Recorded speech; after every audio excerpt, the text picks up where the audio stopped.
Hey everyone, welcome back to the Tech Vibe.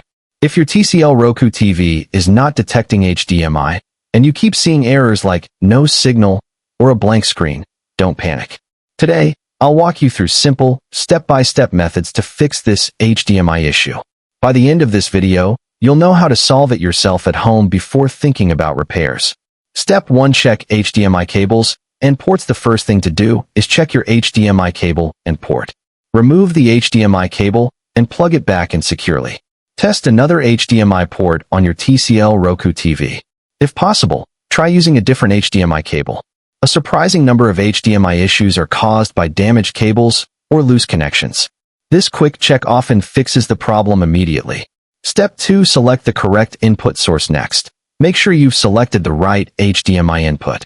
On your Roku remote, press the Home button.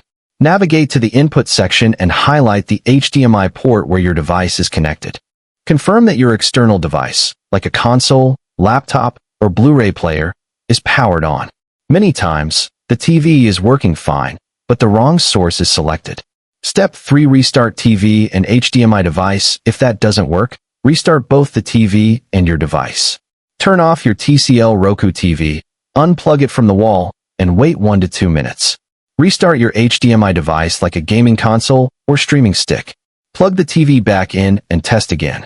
This clears temporary glitches and refreshes the HDMI handshake between devices.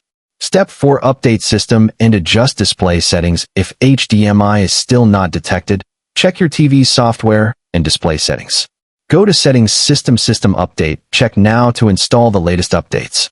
Then go to Settings, Display Type, and ensure the resolution matches your device's output. Outdated software or mismatched resolutions can prevent the TV from recognizing HDMI signals properly. Step 5. Test with another device. Finally, connect a different HDMI device to the same TV. If the new device works, the issue might be with your original console or laptop. If nothing works on that HDMI port, it could be a hardware issue with your TV's HDMI board. And that's it. By checking cables, selecting the right input, restarting devices, updating settings, and testing with other devices, you should be able to fix the TCL Roku TV HDMI not detecting issue. If your HDMI port still doesn't work, contact TCL support or a repair service. Don't forget to like this video, share it with friends, and subscribe for more quick TCL Roku TV fixes. Thanks for watching.